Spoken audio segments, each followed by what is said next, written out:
Okay, another morning, another day, starting it with all kinds of insecurity, self-doubt, self-loathing. This whole week I've just been waking up missing my wife, but she's mad at me because I don't have a job, because I haven't found a job, because I've been in this apartment for 6 months now. I had a job when I started. That didn't last.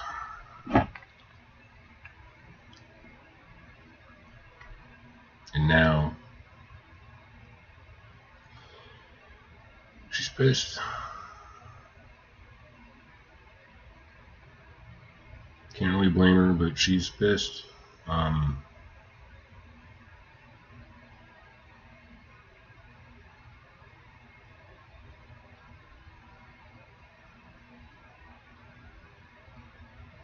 Hmm.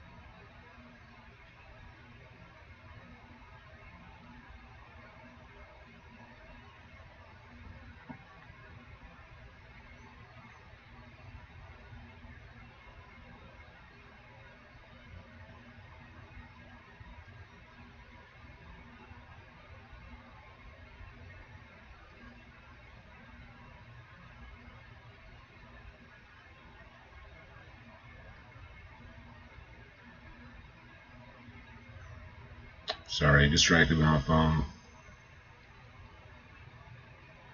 A lot of video game news in there. Get off to the side and hope I can resist it. Yeah. I've been drinking more this past week. I'm not proud of that. But life has pulled back. It has created more distance. And it's rough because I'm trying to give her space, but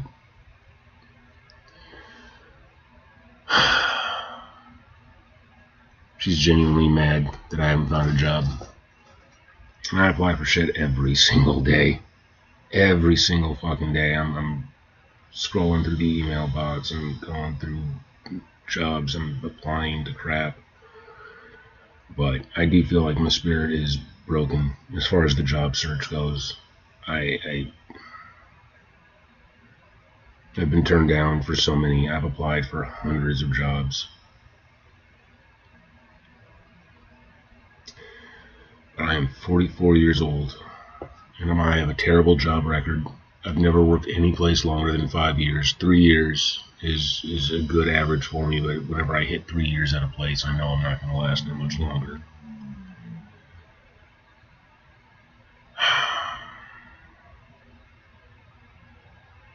And I'm at that age where, like, you are expected to take what you've done up until this point and do something with it. Like, this is the age where you should be, if you haven't become one yet, you should become a professional.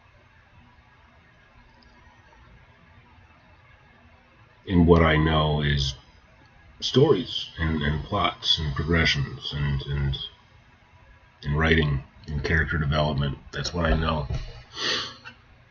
That's what I've spent my time studying. That's what I've committed most of my life to.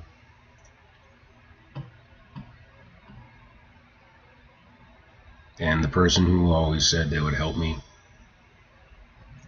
to market, to sell my book, is refusing to do so.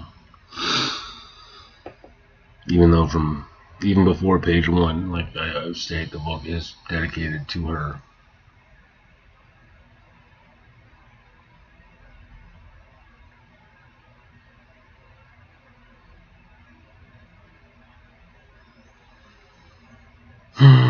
She's just never what she claims to be. And I don't know what she expected. Anytime she sets a deadline or a time or adds something that she adamantly believes in, like, the timing never works out. ever.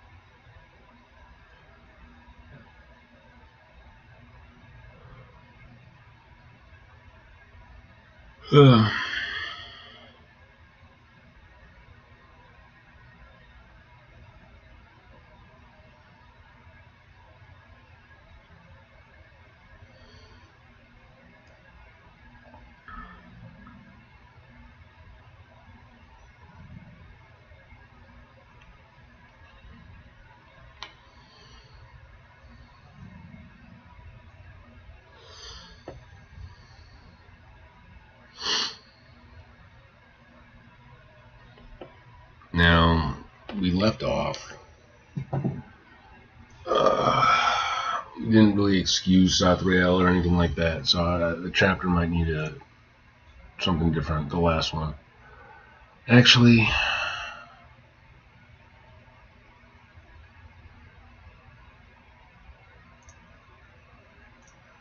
originally I was going to do this as one chapter.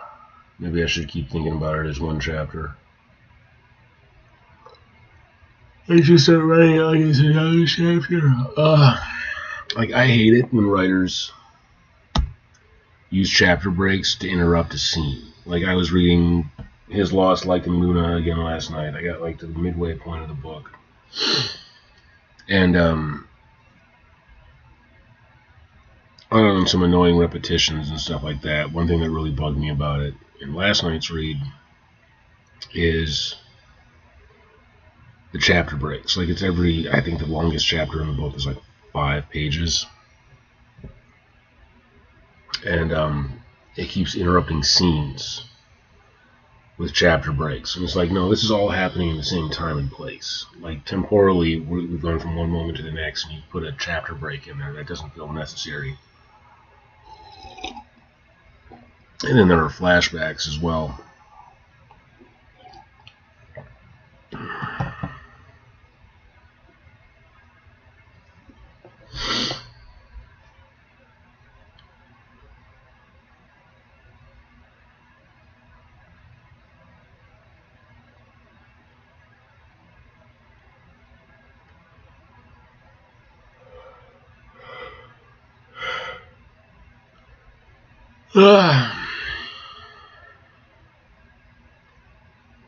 Excuse me.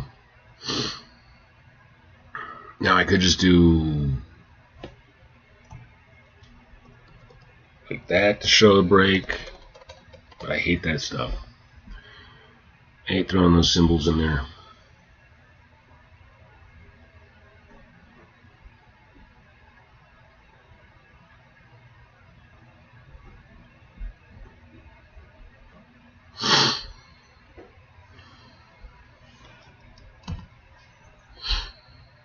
Here, double space it.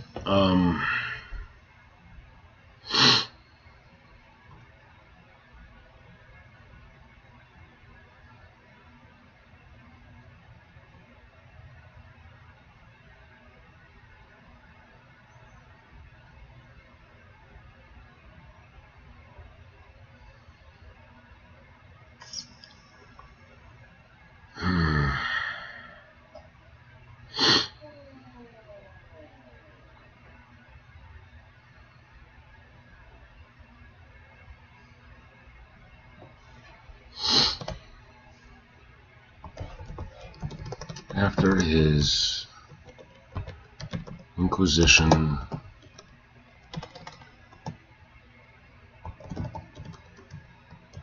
Sathriel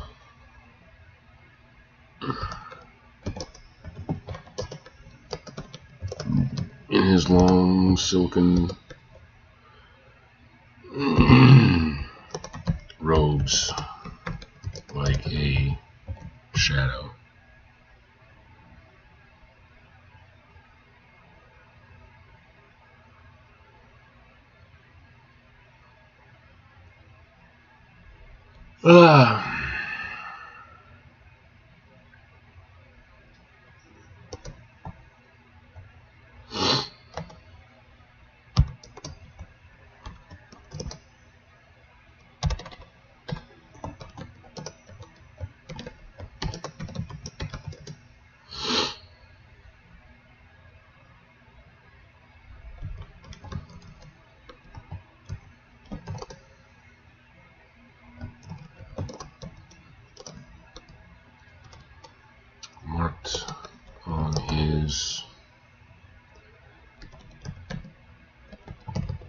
grammatically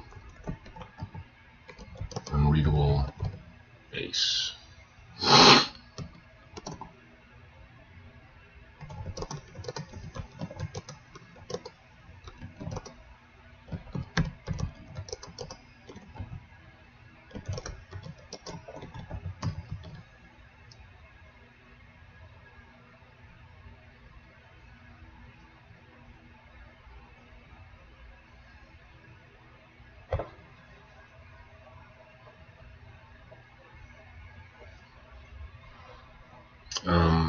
Sort of rose as he had risen.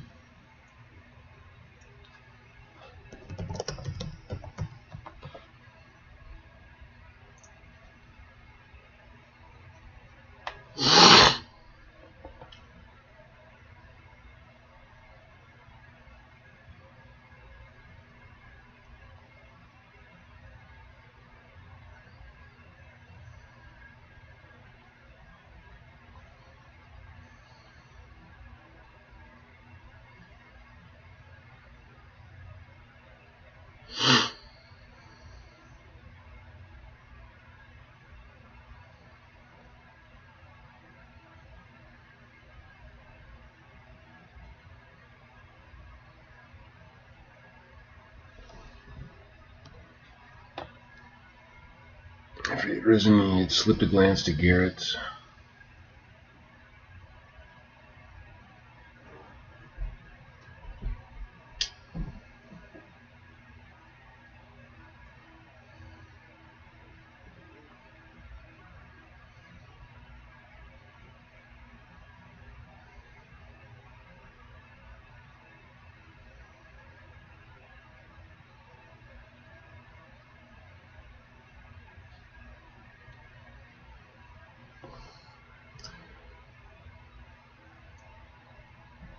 All I need is just take this sentence,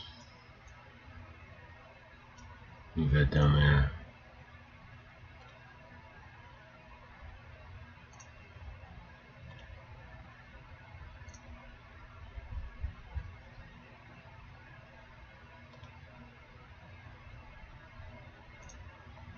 Sure.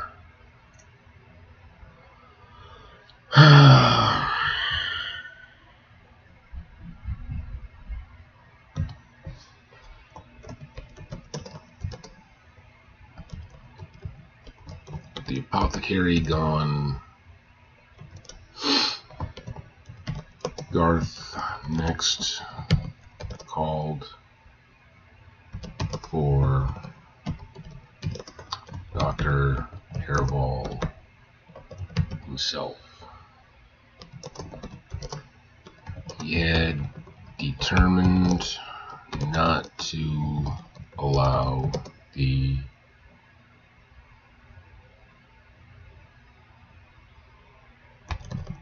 people he was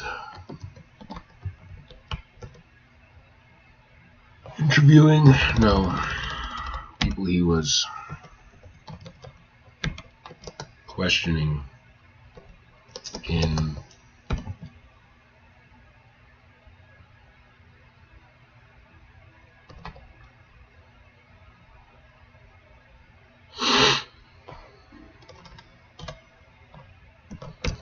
in the courts.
interrogation at the hands of his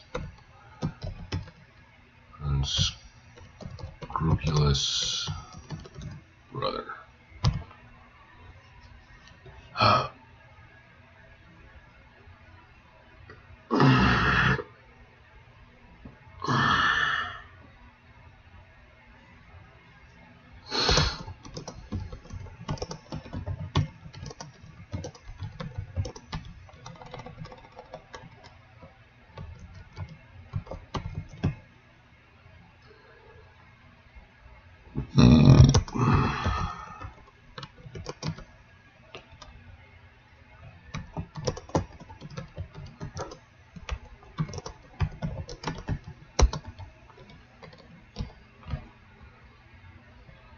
Less than anybody.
Passage is doing good transition work. Sothrael exists. The investigation continues, and Garrett's anxiety about Arista is brought forward. The pacing shift from the sharp interrogation to the uneasy waiting is effective. Below are line edits, clarity tweaks, and a few subtle craft suggestions to tighten it.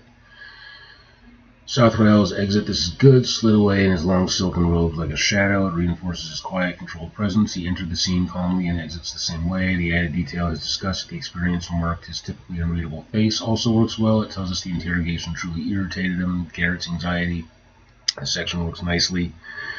Made Garrett nervous and sick to his gut that Arista was not beside him. It does two important things. Remind the reader Arista is vulnerable. Reinforces Garth's manipulative control. Good tension building before her eventual interrogation. Line level edit. Small grammar correction. After his inquisition, Sothrael slid away. Inquisition refers more to the interrogation itself, not his participation. Better wording. After his questioning, Sothrael slid away. After the inquisition concluded, Sothrael slid away.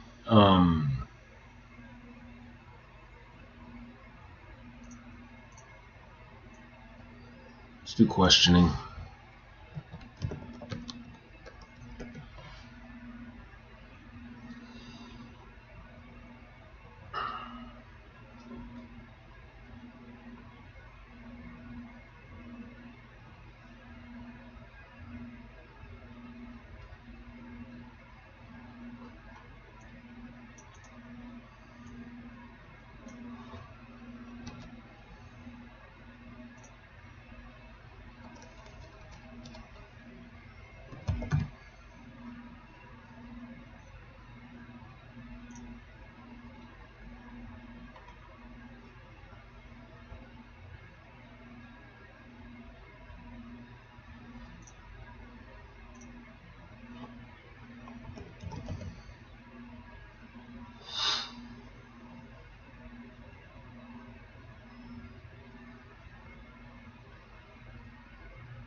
Keep them from shaping the stories around one another. I like that better. Yeah, keep them from playing off one another. I wasn't sure about that.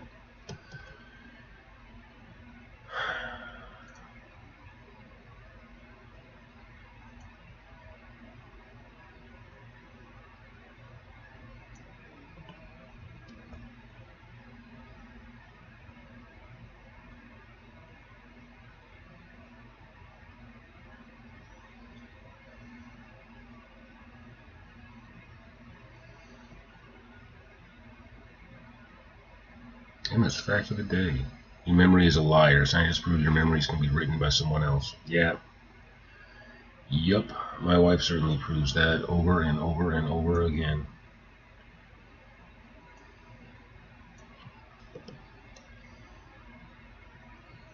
Especially when she has a controlling, manipulative, a narcissist for a best friend and a father.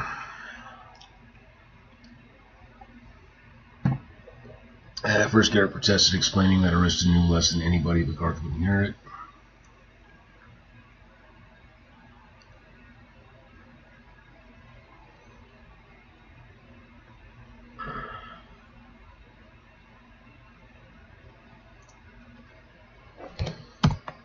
Like that, another paragraph. Do I need to be doing paragraph breaks? I'm starting to wonder about that. Like just that.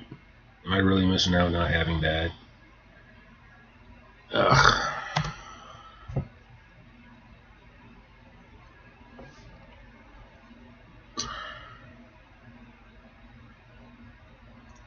Let's do a new chat real quick.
How important are paragraph indentations in writing a novel? I skipped them entirely on my last book and I'm wondering if I should use them on the sequel or keep going without. How bad a form is it to skip them?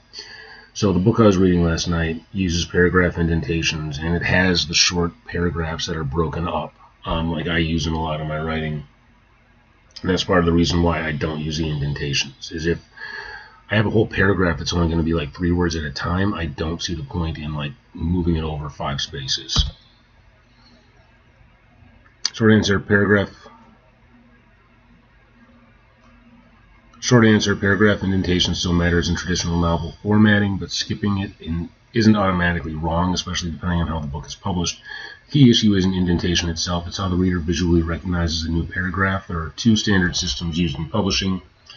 Traditional novel formatting, indent paragraphs. This is the formal used in most printed fiction. Example, Garrett stood in the doorway, uncertain whether to speak. The room smelled of herbs and sickness. The sharp scent of the apothecary clinging to the air. His father hadn't moved since the night before. Characteristic, the line indented 0.3 to 0.5 inches, no extra spaces between paragraphs. Standard in print novels and most traditionally public fiction. This style is designed for long-form reading. The indent quietly signals a new thought without adding vertical space. Web modern formatting, no indents, space between paragraphs. This is common in blogs, Substack, web fiction, newsletter. Okay.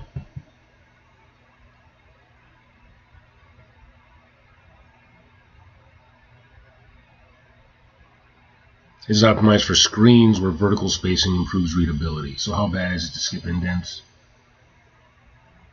If you use spacing between paragraphs, perfectly acceptable, especially for digital. If you use neither indent nor spacing, this is bad for paragraphs because they blur together. Readers need one of 2 signals.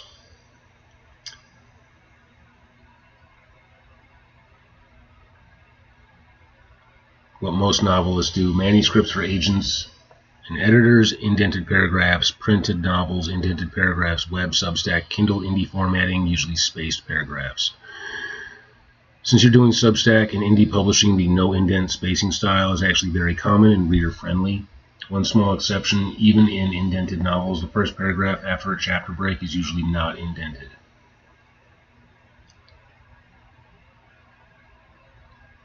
Well, I don't understand that.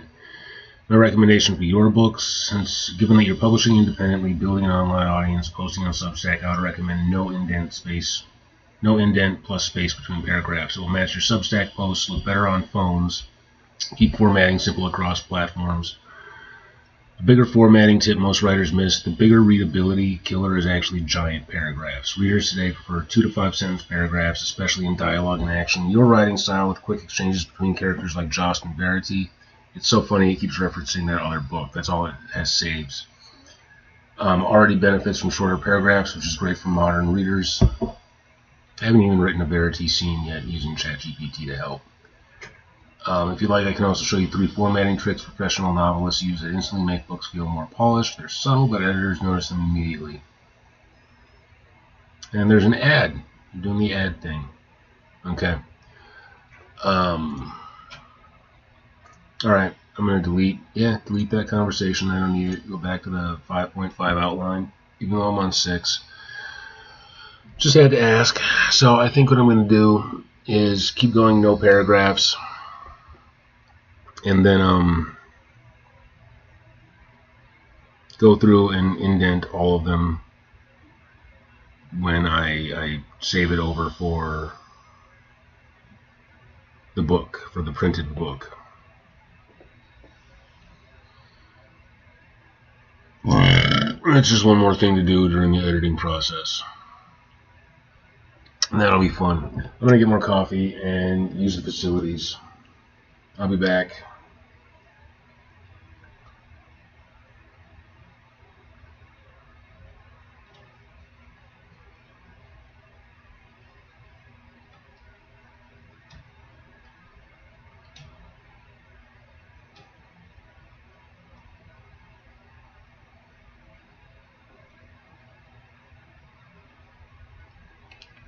Okay. How did I misspell briefly? That's I before E.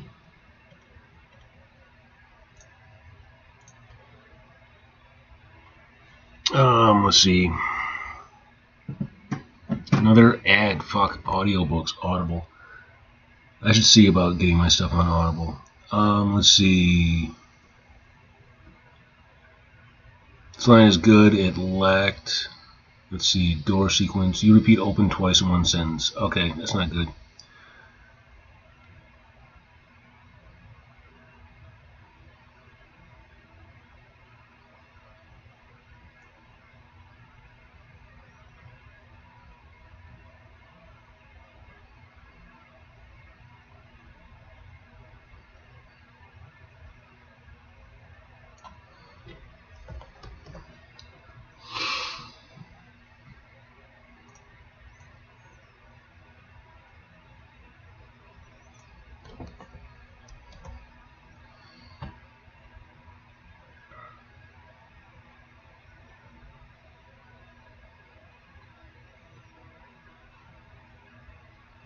We had one tiny reaction from Garrett when Sothrail leaves. Sothrail past Garrett noticed the faint tightening of the apothecary's jaw. This reinforces the earlier hint that Sothrail is unhappy with how the investigation is going.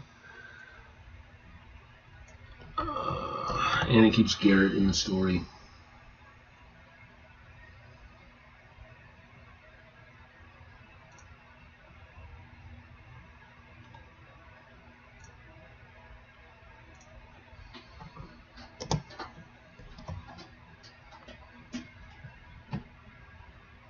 Passage effectively transitions from Sothrail to Perival, builds tension around Arista's upcoming interrogation, shows Garth controlling the process, shows Garrett becoming uneasy with the proceedings.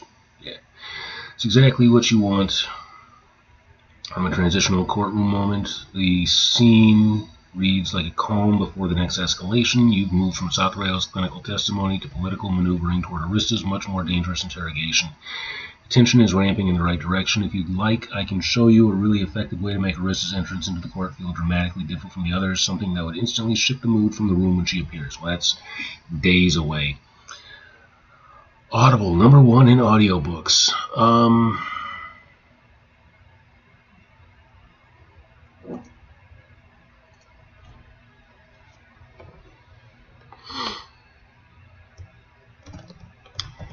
Does Audible handle recording of novels?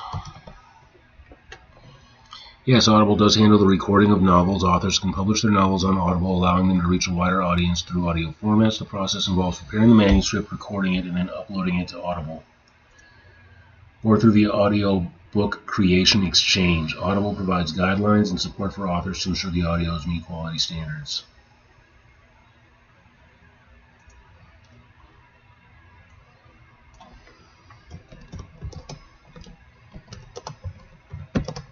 How much does it cost to record a book through Audible?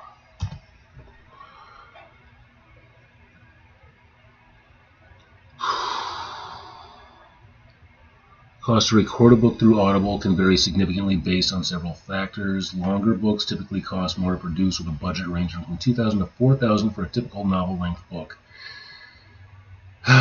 Narration. Professional narrators charge per finished hour, with rates varying based on experience. Non-union narrators might charge around $100 to $250 per hour, while seasoned pros can charge up to $500 or more. My book takes about 5 hours. I figured to record it all would take about 8 hours.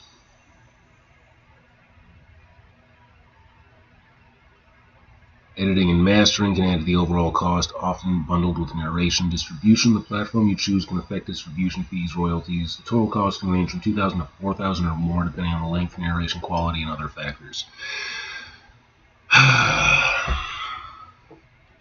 Awesome.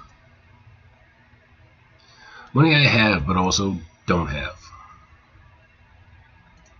Okay. I will be back. I'm going to use the facilities and get more coffee.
What's up, Blue? What's up, baby? You need to go outside again? You need to go potty? No.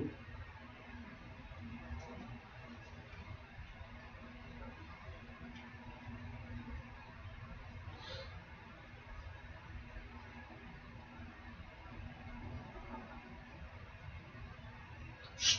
What's up? Stop.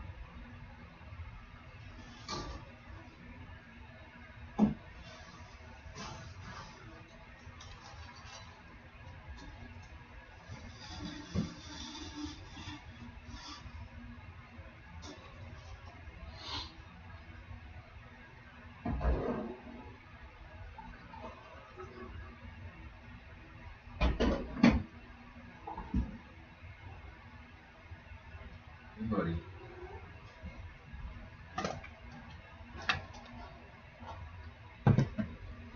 No wonder I feel out of it. It's daylight savings time.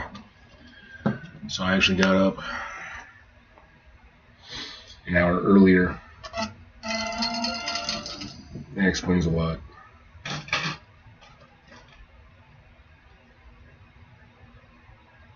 I'm excited for this. David Dastmalchian is Mr. 3 in the One Piece Season 2. I'm really looking forward to Season 2 of One Piece.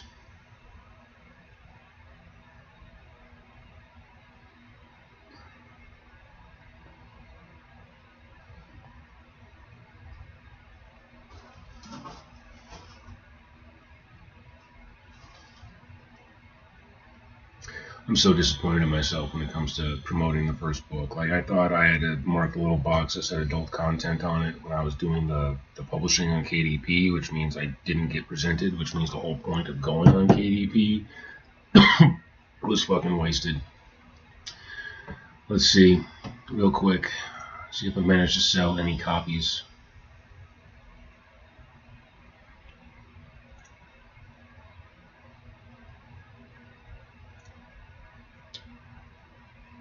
Yesterday, oh, somebody read 10 whole pages yesterday. Awesome. Today, nothing. This month, 11 pages. Somebody's read 11 pages of my book this month. I hope they're a slow reader and they like it. The 10 pages, that's not nothing. But still, it makes me wonder, like, what did they get to on page 10 that made them stop?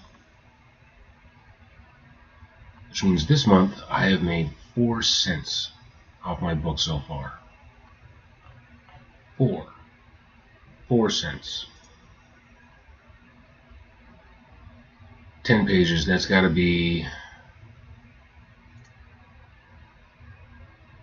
1 chapter.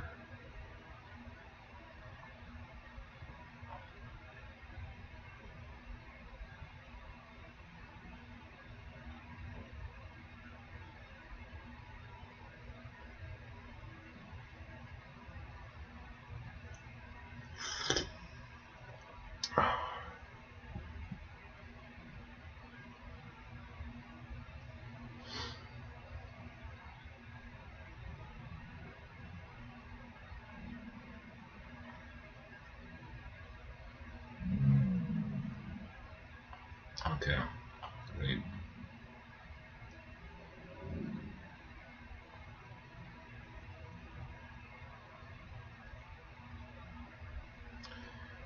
The AI battles. Okay.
Some hid their mocking smiles behind hands and fans. Others are not so kind.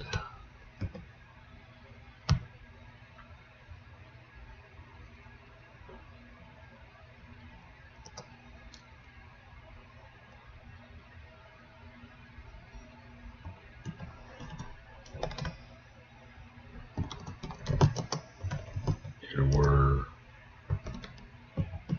whispered accusations,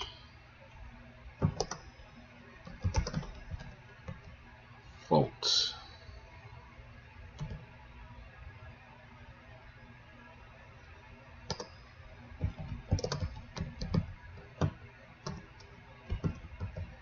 foolishness, foolishness, foolishness.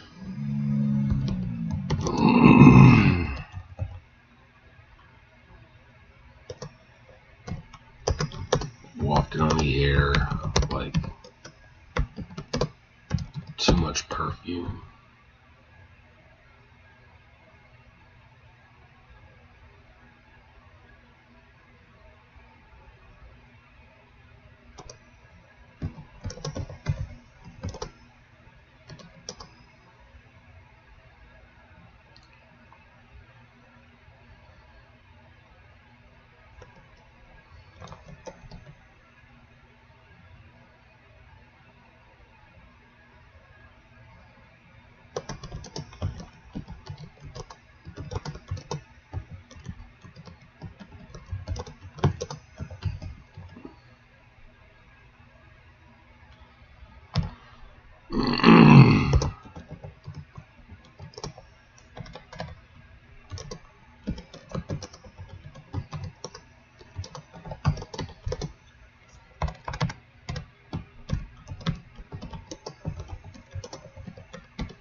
Folded and flattened as though empty.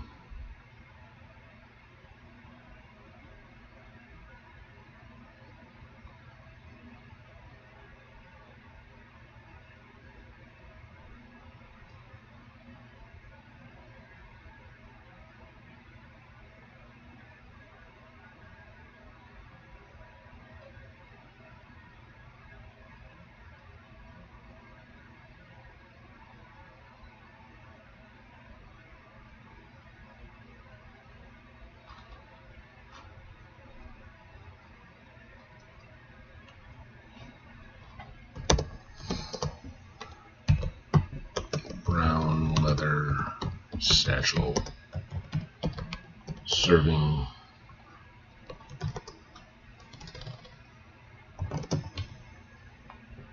as security now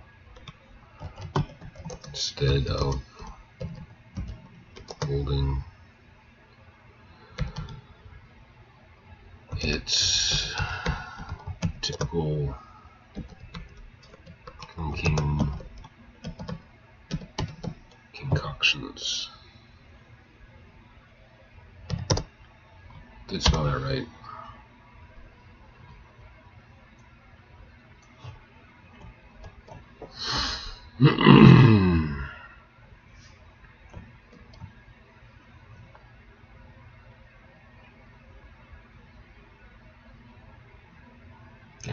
this latest section into ChatGPT. I get more value out of ChatGPT if I do longer sections in this.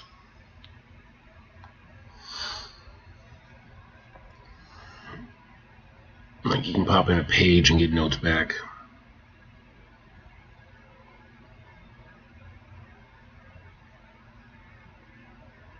This paragraph is very strong atmospherically. It does three things well. It shows the cruelty of the court, shows Perival's loss of confidence, keeps us anchored in Garrett's perspective. That perfume simile and the detail about the empty medical bags are especially good. Below are precision edits and small craft suggestions to tighten it and make the image land even harder. What's working best? The court's cruelty. Some hid their mocking smiles behind hands and fans. Others were not so kind. Very believable, noble behavior. You immediately feel the social hierarchy and quiet viciousness of court gossip. The perfume simile. This is a great line, wafted in the air like too much perfume.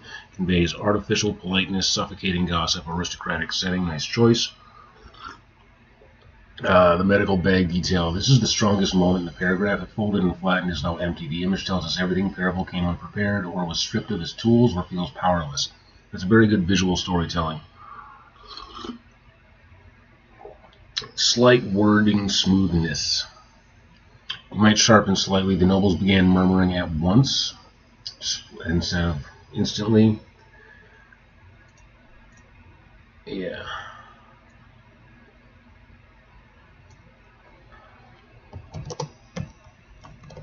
Once.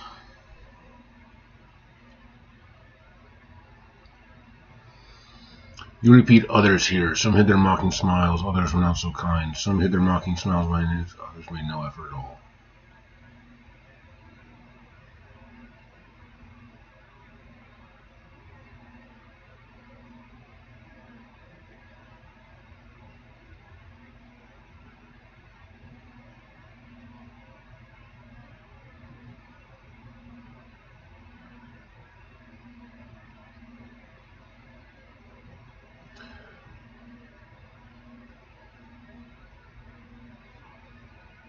What? I do not repeat others. Where am I repeating others?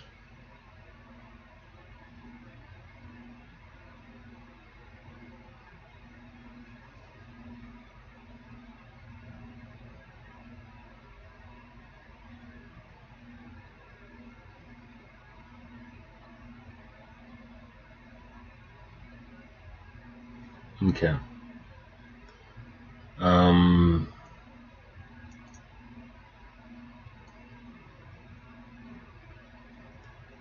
There we go. Not the whole word, just bam. Whispered accusations of fault and foolishness with it. Wafted. Less words is better.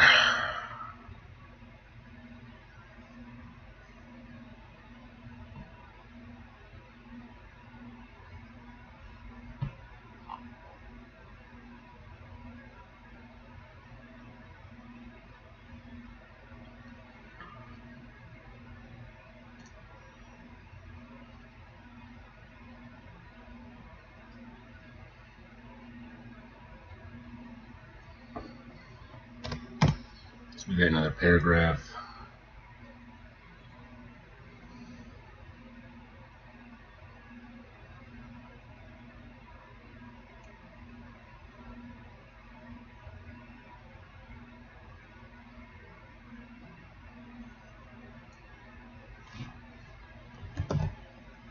Hey, two chatters at once. I'm overwhelmed. Hi, how you guys doing? Garrett could swear Perival was shaking. Nice instinct behavior. This is great. Instinctively clutching at the medical bag. This feels real. People grab familiar objects when nervous. Good psychological detail. Oh, you're writing too? Or is my writing good? Folded and flattened as though empty. Folded as though empty. I like folded and flattened. I like the alliteration there. Last sentence tightening. Brown leather satchel serving as security now instead of holding his typical clinking concoctions. The brown leather satchel served as security now instead.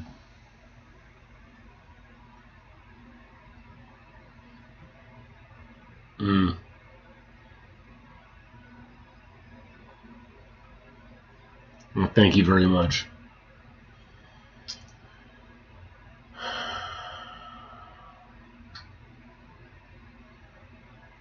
Yeah, I do like that.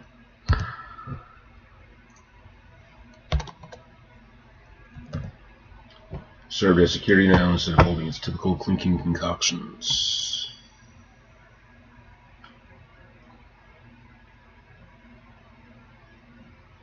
I don't need that. Why this paragraph works. This moment is important because it shows the court turning on Perival immediately. The nobles sense weakness and start circling like sharks.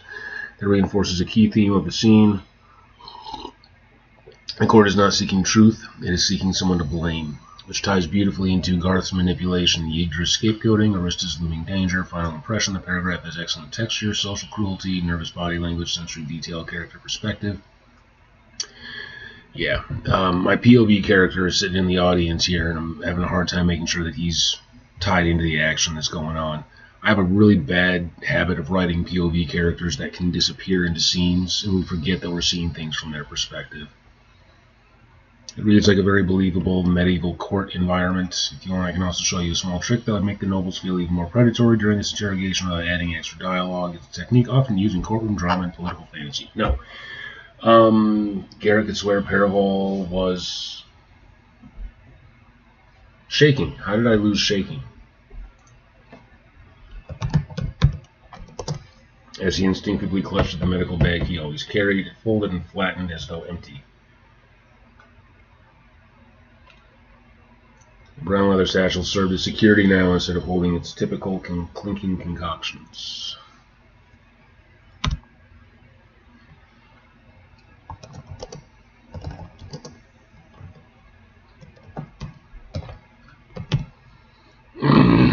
He sat awkwardly.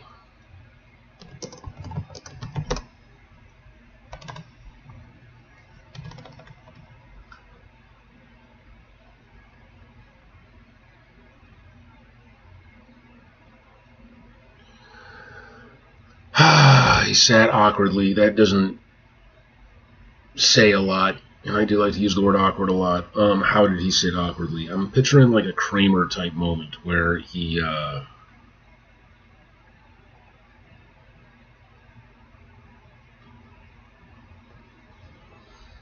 or like you misjudge the distance of something, so you assume you're going to be seated sooner, and then you end up falling the last little bit. Like that's.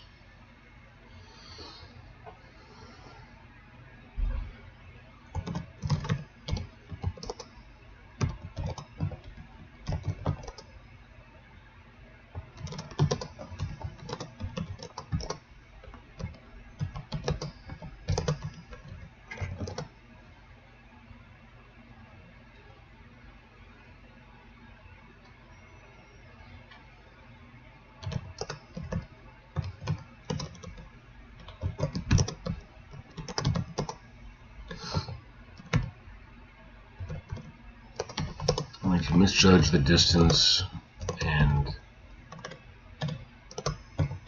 seem to fall the last couple of inches.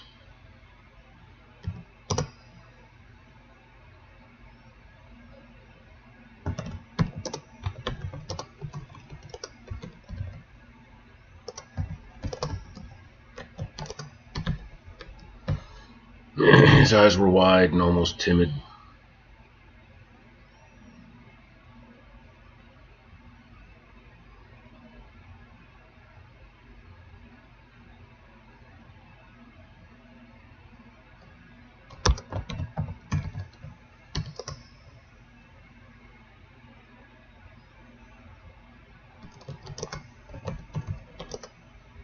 Garrett felt sorry for him.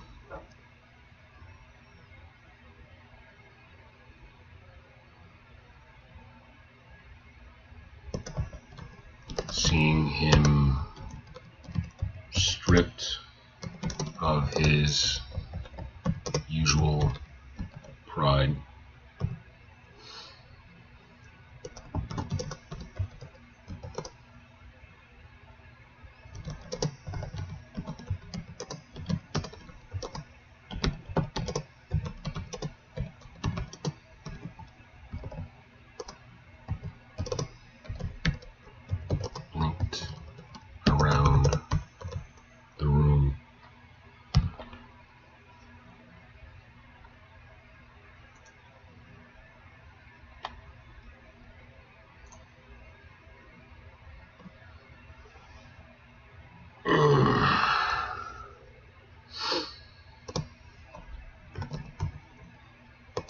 when he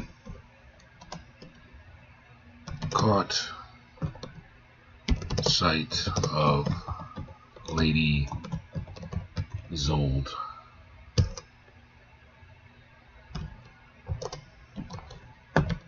his cousin,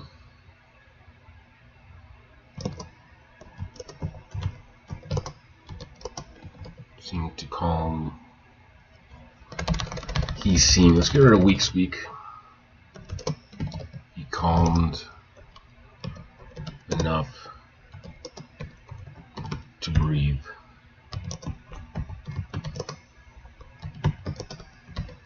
Where is Lady Isolde? Typically she would be standing behind the Queen or by the Queen at all times.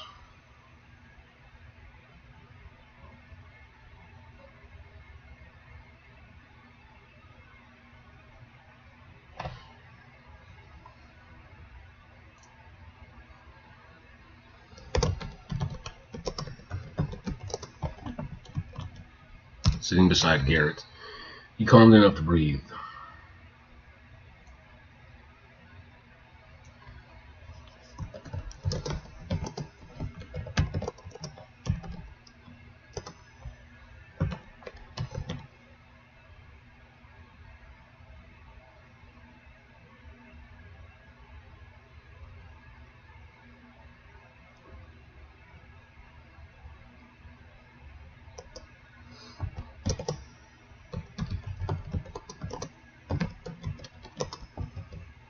And offered a silent, far-off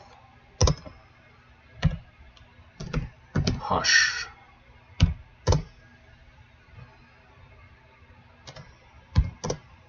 Does that work? Something she often did when he was excited.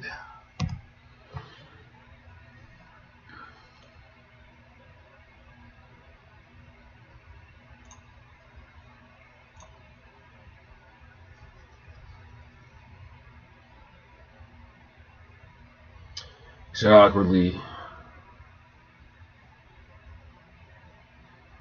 Perival had stared at the seat for a moment and turned to lower himself, only to misjudge the distance and seemed to fall the last couple of inches. His eyes were wide and almost timid. Garrett felt sorry for him, seeing stripped of his usual pride. He held the satchel to his chest with both hands and blinked around the room. When he caught sight of Lady Isolde, his cousin, sitting beside Garrett, he calmed down enough to breathe. She had raised a palm subtly and offered a silent, far-off hush, something she often did when he was overexcited.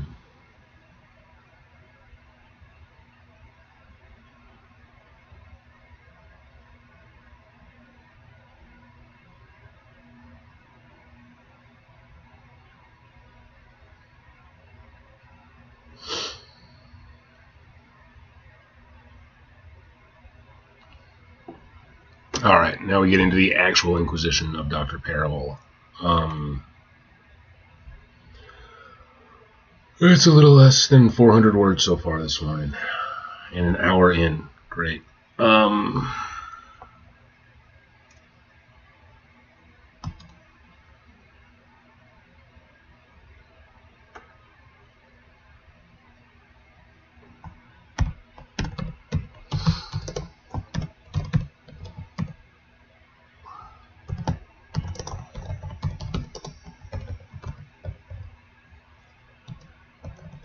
Garth dressed in a large...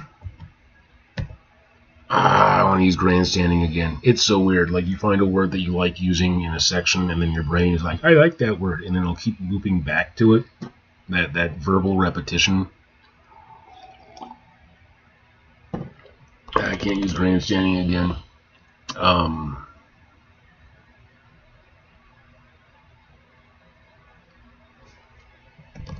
And a large voice that seemed to feed off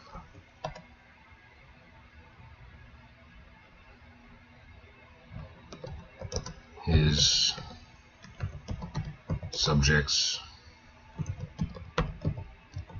nervousness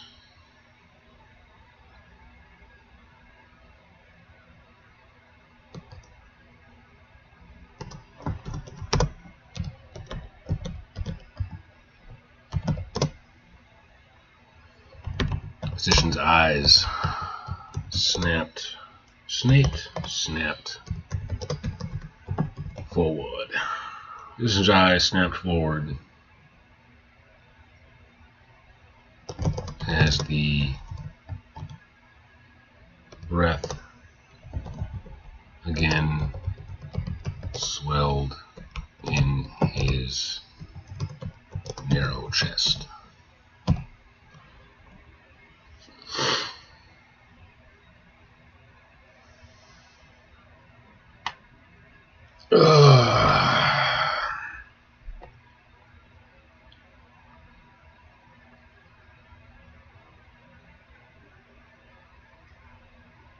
Again swelled in his narrow breath, swelled again. It swelled again better.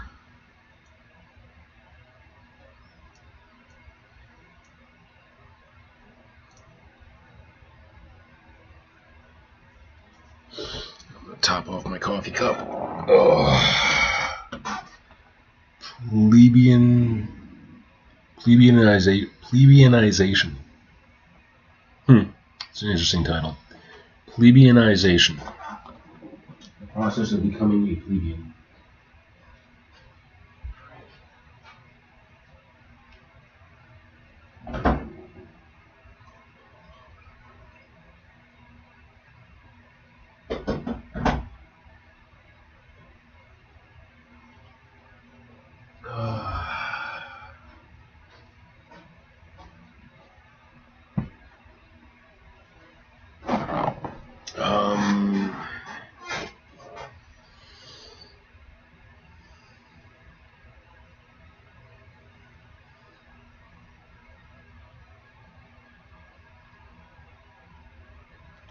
Subjects is possessive, singular, possessive.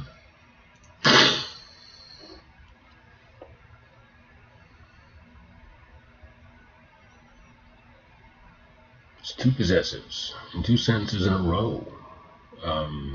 Swelled again in his narrow chest.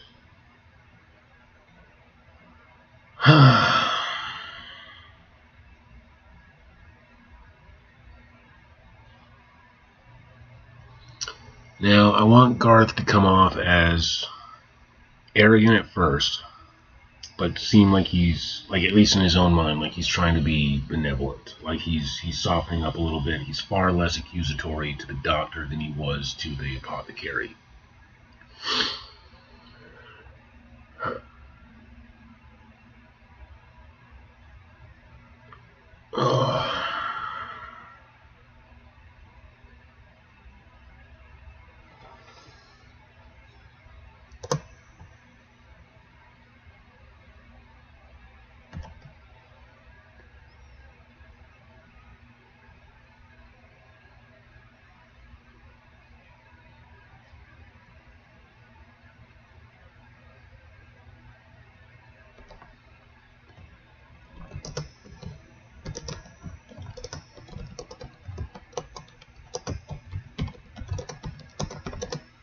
How long have you been in service to the king?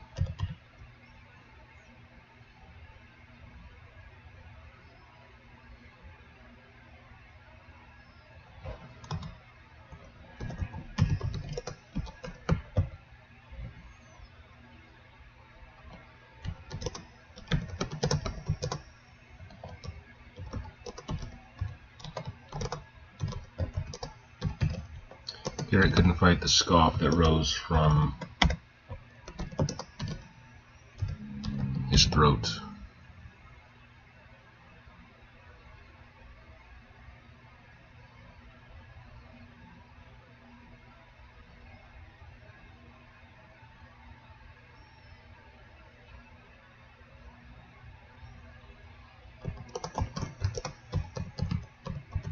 Followed it with a groan and a shake of his head that caused Garth to stare daggers at him.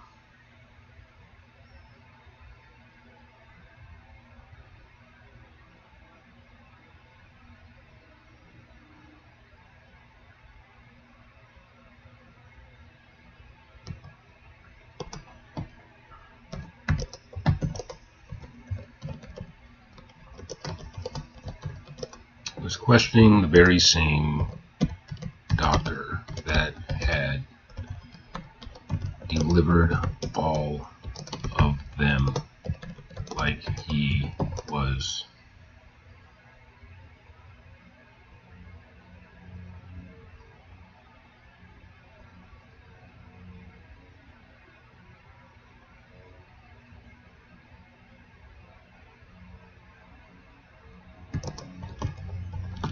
a stranger.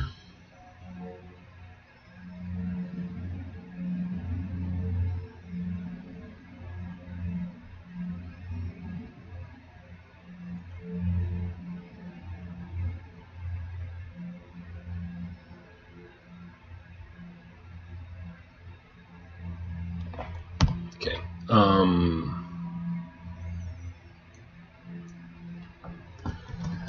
The fact that Garth was questioning the very same doctor that had delivered all of them like he was a stranger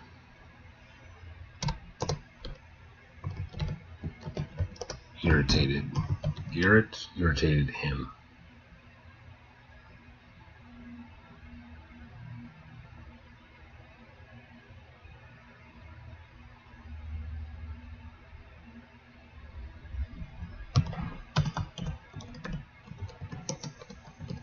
Perival balked.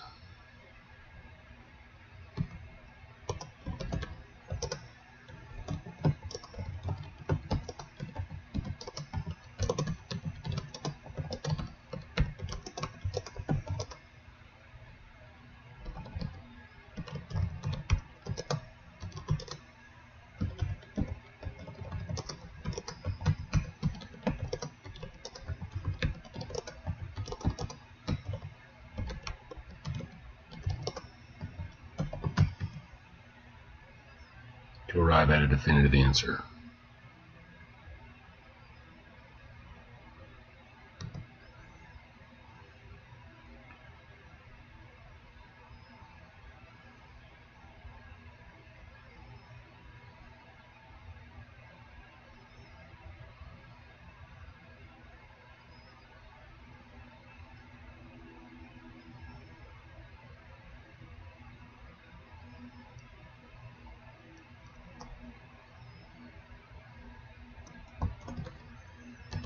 With a dry gasp, he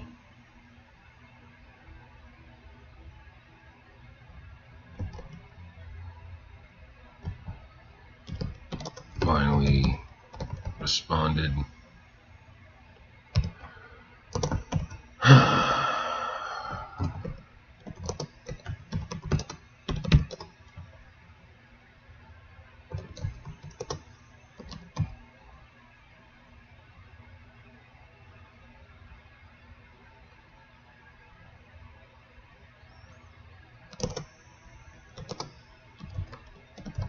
My prince.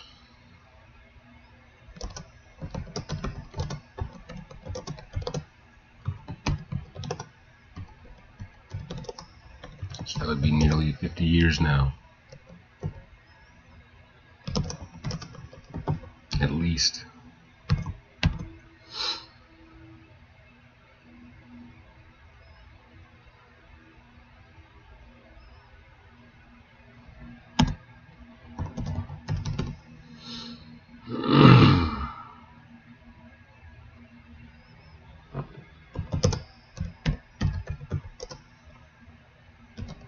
Garth's puffed chest fell slightly.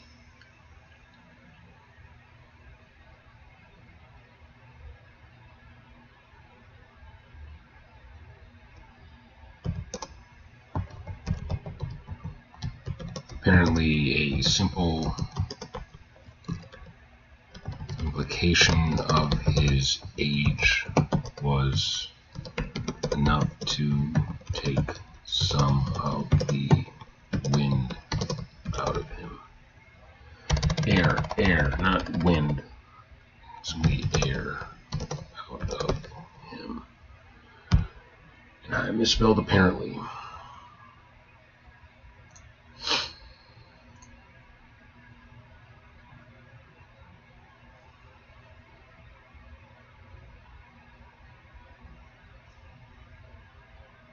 Okay. So that puts me soundly at 500 words today, which is what I like for a minimum. It's an hour and 20 minutes.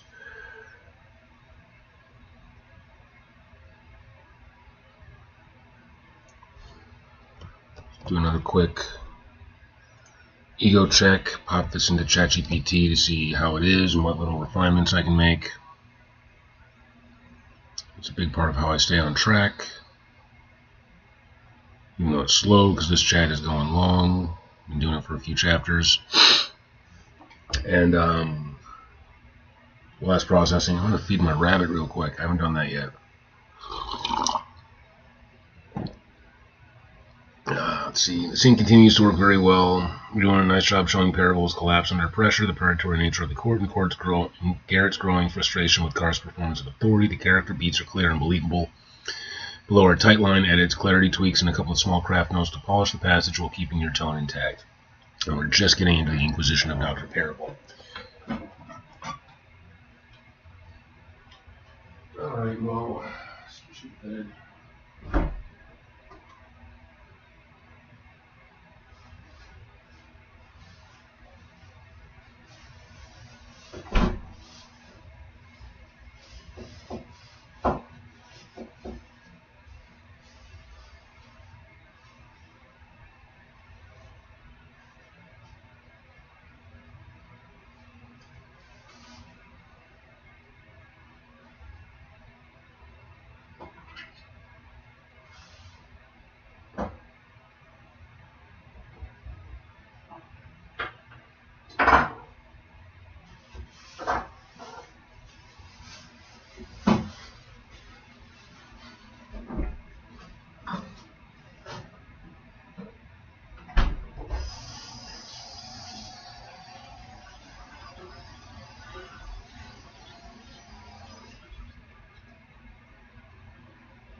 Hey, buddy.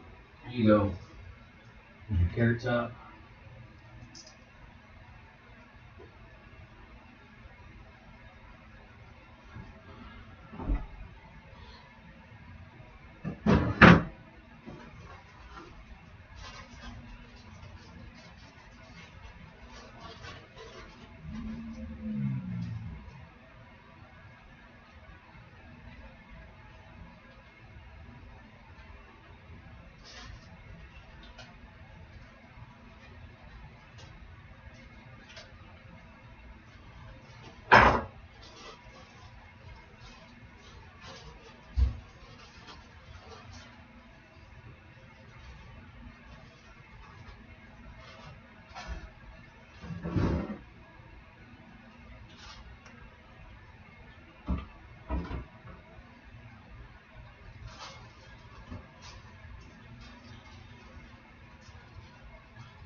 Almost being used for medicine in a moment.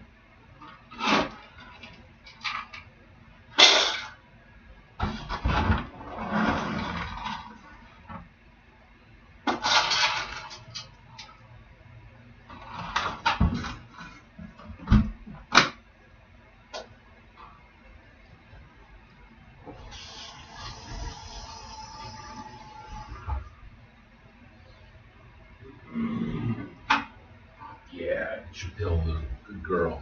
Good girl. Just top off the coffee, keep it fresh.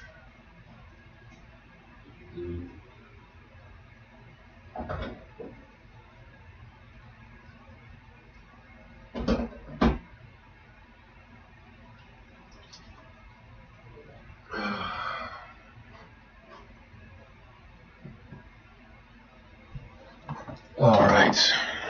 Let's see.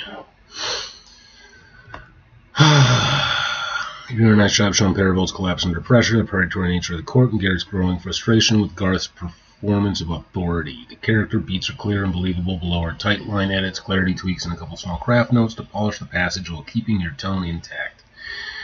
What's working well? Perival's awkward entrance. This is excellent physical characterization. Turned to lower himself only to misjudge the distance, seemed to fall the last couple inches. It immediately communicates that Perival is off balance and shaken, which contrasts nicely with his usual confidence. The satchel detail continues to pay off. He held the satchel to his chest with both hands. Great continuation of the earlier detail. The bag has effectively become a comfort object. His old small gesture. This is a very nice human moment, offered a silent, far-off hush, something she often did when he was overexcited. It tells us Perival and Isolde have history. She's used to calming him. The court isn't entirely hostile. Good relational texture. Garrett's reaction to Garth. This moment works very well. The fact that Garth was questioning the very same doctor that had delivered all of them like he was a stranger. It's a very natural frustration and reinforces the sense that Garth is performing power rather than exercising it wisely. Line level improvements. First sentence tightening. He sat awkwardly. You can make this more immediate. Perival sat awkwardly. It anchors the action. Yeah, I just worry about overusing, which means, so if it's Perival, and yeah, that does better, especially at the beginning of a paragraph, but then I don't like to have my paragraph start with the same words, and then we got Perival, Perival, Perival, Perival, Perival.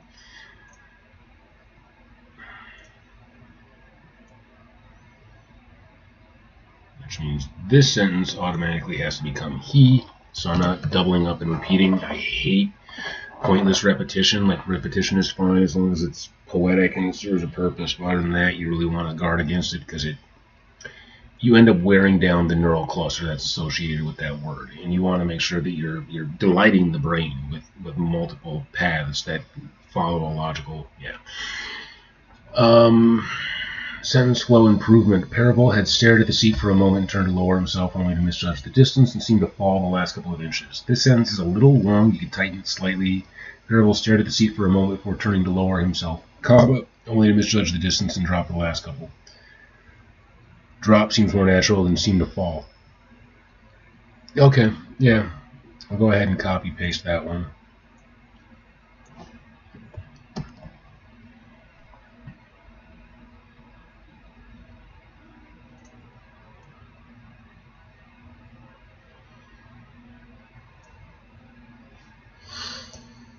Boom. Small grammar correction. His eyes were wide and almost timid. Garrett felt sorry for him.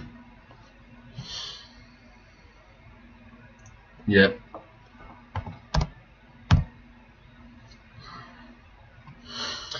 Slight wording polish. Seeing him stripped of his usual pride, seeing him stripped of his usual confidence. Pride isn't wrong, but confidence fits the context better. I like pride. I'm going to keep that. Minor clarity tweak. Blinked around the room. This is slightly vague. Consider blinked nervously around the room. Blink as he glanced around the room.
Garrett couldn't fight the scoff that rose from his throat. He followed it with a groan and a shake of his head that caused Garth to stare daggers at him. Suggested Garrett couldn't suppress the scoff that rose from his throat. He followed it with a groan and a shake of his head, which earned him a daggered stare from Garth.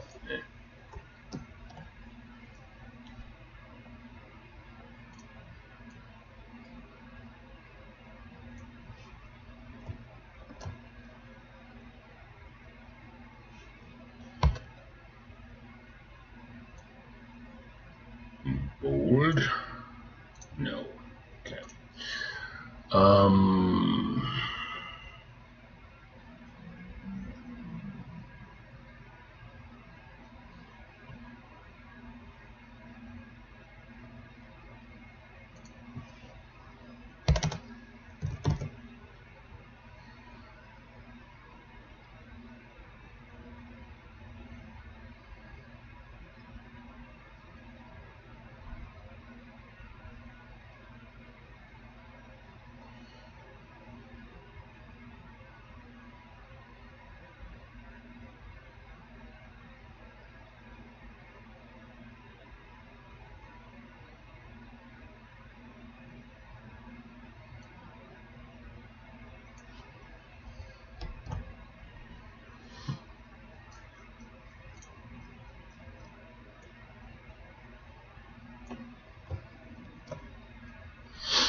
Strong closing beat. This line is excellent. Apparently, a simple implication of his age was enough to take some of the air out of him. It's a subtle way of showing Garth's vanity being pricked. One small opportunity, optional. When Garrett scoffs, you might let the room react slightly.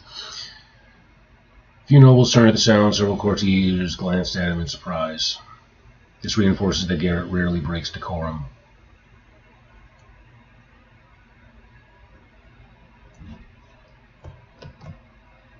Alright, that.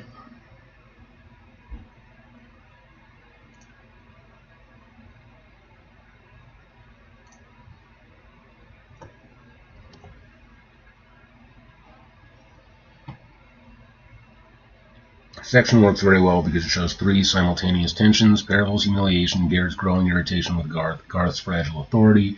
The tone feels very believable for a court interrogation turning slightly farcical. Final note, you're doing something particularly effective with objects as emotional anchors. Sarthrail's composed posture, Perival's empty satchel, Isolde's calming gesture. These small details give the scene texture and realism. If you'd like, I can show you in a very effective way Garth could begin tightening the interrogation of Perival that would subtly start pushing suspicion toward Yggdra again without sounding forced. No. Nope.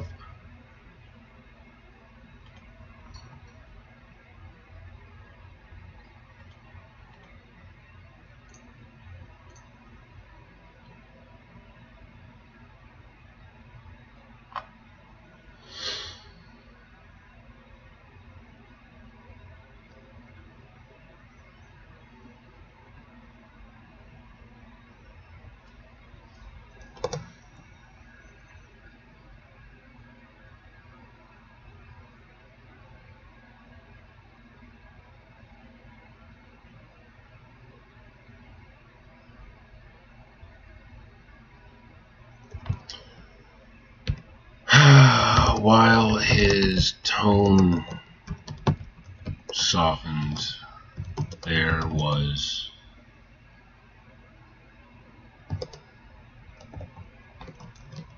a dangerous lift to the edges of his lips.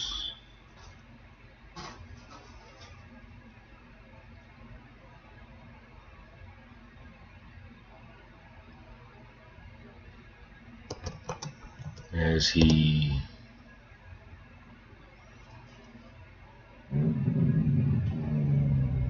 what are you growling about?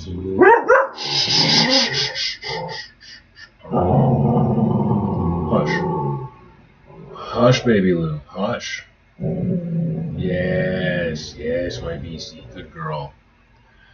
I was just thinking I should take you for a walk.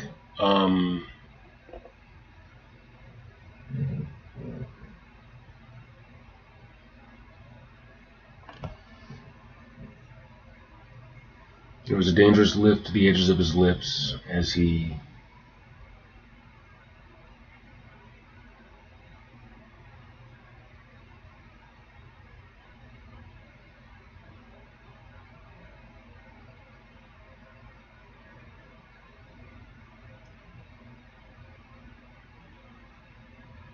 I almost want to say oozed.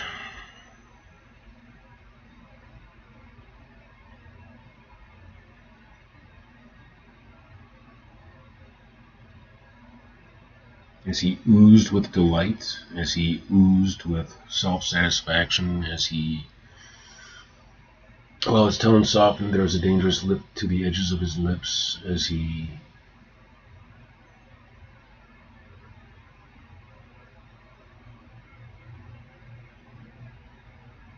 oozed into his inquisition.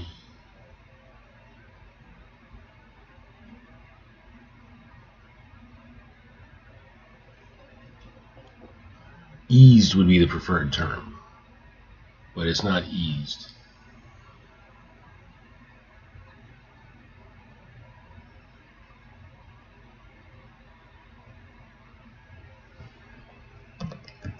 Oozed arrogantly into his inquisition.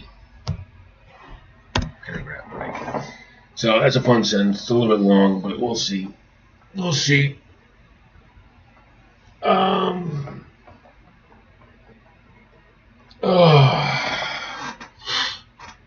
That's an hour and a half, and it is 7:55. But that's 7:55 daylight savings time, so this is...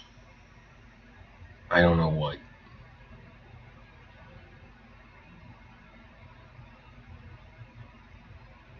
Fuck, don't show me that. I hate that.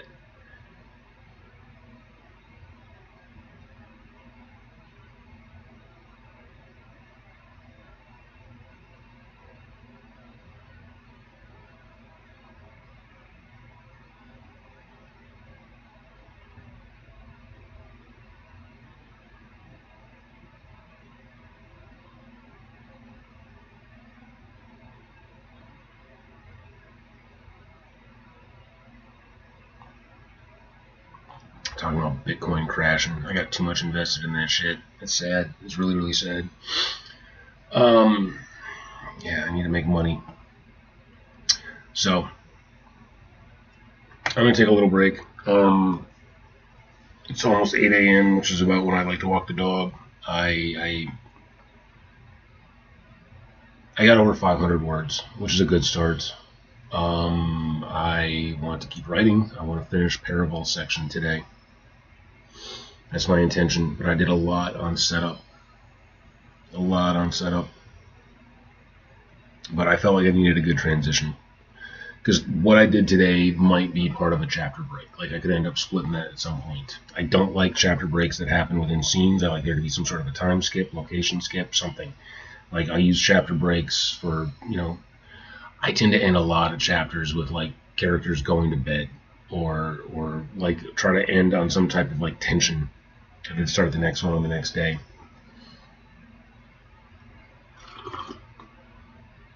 In fact, I do that a lot in the first book.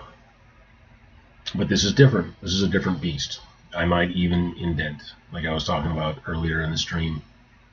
Or at least indent for the printed copy, but keep it in the current format when I'm doing the digital release. So there's some distinction between the two.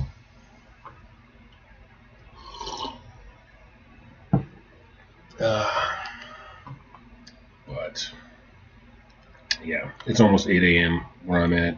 I'm gonna take the dog for a walk.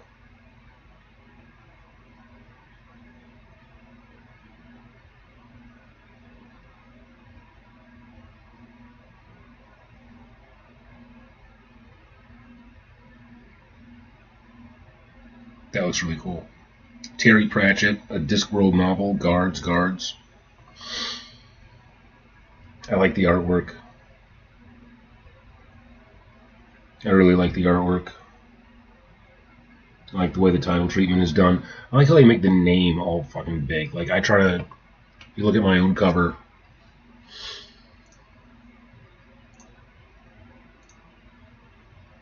go small. I try to buy Jack Waltz. Like I'm trying to hide myself on the cover. And this is a cover that I'm currently redoing.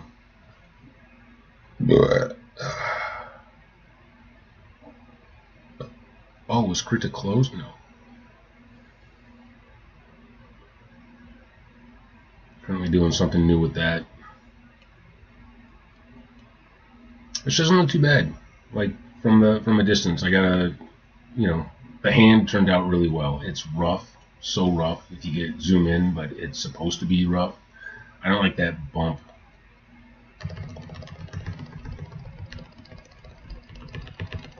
Here. I want the nails to be a little bit smoother, but that doesn't matter because I'm planning on using a Gaussian blur on the whole thing and softening it up, like merging it all down to one layer, and then blurring it, and then blurring the forearm slightly less, and then even the arm a little bit of a blur to it, and then the chest and the face, keep that sharp and distinct, and I still got to do my gradient color and my specular highlights and all that, but it is definitely coming along. And the pupils need work, and a little more in the shading elements. But that's an hour and 43 minutes so far. I will keep saying I gotta log. I gotta get off. I gotta walk the dog. I'm gonna try and make sure I hit up church today. Hopefully I get a blessing from that.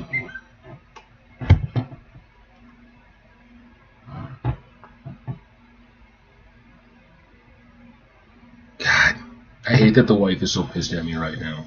Like that's really fucking with my head. Like it'll be a week since I last saw her Monday, and she got mad. She was mad about finances, about me not making enough money last year, about her being the breadwinner in the relationship, about me not having a job. Just mad, and there's been a tone to her, like she's keeping a distance. And it hurts. It really sucks. I'm trying to make money. I really am. That's why I'm doing the streaming. That's why I'm doing the writing. That's why I'm doing what I can. I'm doing what I know. And it's not enough for her. So, that's this stream. Hopefully, I don't know. I would like to try and get back on again before I go to church today. Just try and get more done. Thank you, the Chill Pixel and Plebeianization. I appreciate you popping into the chat, spending a little time with me. I will be back. I will be back later. That's the plan, at least. Try to focus on writing. Try to focus on getting this chapter done today. All right. Peace out, people.